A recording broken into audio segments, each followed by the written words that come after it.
Sempet kan di awal kan ngancam-ngancam kan Megawati kan, kalau Hasto dipanggil KPK, saya akan datangi KPK. Dia juga bilang, ini Kongres PDIP mau di-out-out. Siapa yang out-out? Katanya baik sama pemerintah. Yang out-out siapa? Ya bukan orang pemerintah, informal pemerintah. Informal pemerintah. Ya itulah politiknya Megawati. Padahal sebenarnya antara Jokowi dan Prabowo ini kan ibaratnya, ya Jokowi itu Prabowo dan Jokowi. Dan susah kalau untuk diubah. Apa dia berusaha gini ya? Oke, kita bilang kita suka dengan Prabowo, tapi tidak suka Jokowi, supaya pelan-pelan faktor atau pengaruh Jokowi kepada Prabowo itu hilang. Pengaruh Jokowi bisa hilang, tapi pengaruh Wapresnya kan masih melekat di situ. Tetap balik lagi ke situ Iya. lagi. Iya. Dan menterinya ada berapa tuh? Ada belasan. Oh yang iya, belasan. gitu ya. Tapi Hasto itu sudah bilang, saya kemarin dipanggil KPK, nggak mau saya. Duh, kok nggak mau? Nama saya Hasto kok dipanggil KPK? Iya. Pak KPK? Oh, bukan, saya Pak Hasto gitu ya. Oke. Kenapa nggak diundang ya? Kan presiden. Harusnya diundang loh. Acara partai kok biasa kan di semua acara partai ada presiden. Kan sudah ada alasannya, acara ulang tahunnya sederhana. Tidak macam-macam. Ketum-ketum partai lain juga nggak ada. Nggak ada diundang. Lagian kalau ngundang presiden, masa wapres nggak diundang?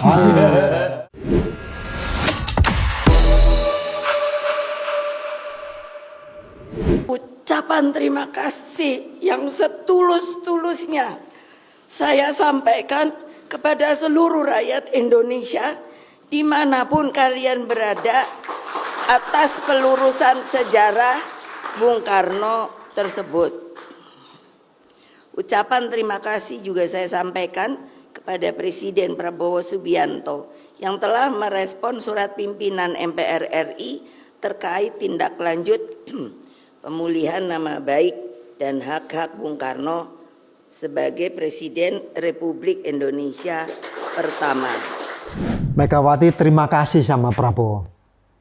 Oh, Prabowo ngirim kue ulang tahunnya di PDP. Enggak, Prabowo kan nggak diundang.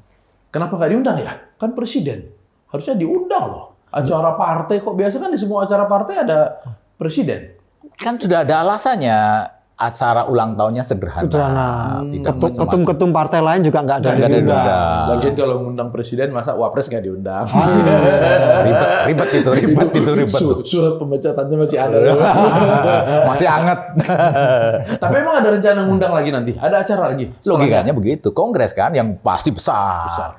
Ini kan mungkin bisa Prabowo diundang, Jokowi juga bisa diundang. Tapi nggak datang aja terima kasih ya. Iya. Hebat ya, Itu hebat. Jokowi. Terima kasihnya tuh karena ini TAP MPRS tentang Bung Karno itu sudah dicabut.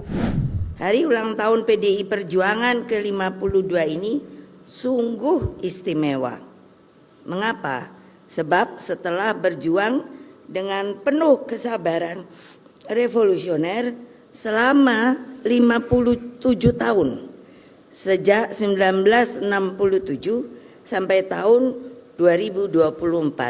Akhirnya, atas kehendak Allah Subhanahu wa Ta'ala, sebuah keputusan yang luar biasa telah dikeluarkan melalui surat penegasan pimpinan MPR RI atas tidak berlakunya lagi TAP MPRS nomor 33 tahun 1967 tentang pencabutan kekuasaan negara dari Presiden pertama Bung Karno. Pimpinan MPR RI juga menegaskan bahwa tuduhan Bung Karno pernah berkhianat mendukung pemberontakan G30 SPKI tidak terbukti dan batal demi hukum. Nah, kenapa sama Prabowo? Itu dicabutnya oleh MPR dan di bulan September. September itu masih Pak Jokowi loh presidennya. Belum Prabowo. 2024. Iya, 2024. Prabowo kan baru 20 Oktober 2024. Iya, Sebelumnya masih Pak Jokowi. Ada apa? Kok terima kasihnya bukan sama Pak Jokowi? Ini ibaratnya kode PDKT lagi. Kan Diplomasi nasi goreng. diplomasi nasi goreng, diplomasi antara teman lama. Jadi intinya kan sebenarnya Prabowo, Jokowi, Megawati dan Prabowo ini kan hubungannya kan baik-baik saja. Cuman gara-gara ada Jokowi.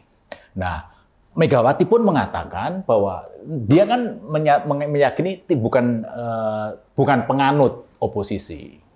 Jadi otomatis pemerintahan presidensial. Logikanya kan Di presidensial nggak ada oposisi. Cuman tapi PDIP tetap mau kritis, itu yang penting. PDIP kan menghantam Jokowi terus sejak pada beberapa bulan terakhir pemerintahan Jokowi kan sikat terus sama Jokowi. Ya wajar lah, dihantam lah. Juga Jangan gitu. Coba lihat di Solo, rumah Pak Jokowi tiap hari rame kayak daerah wisata. Itu tandanya rakyat masih cinta sama Pak Jokowi. rakyat yang cinta Jokowi kan belum tentu rakyat PDIP. Jadi otomatis itu tidak bisa diasumsikan sebagai orangnya PDIP. Terus yang kedua, itu kan di Solo, Bang.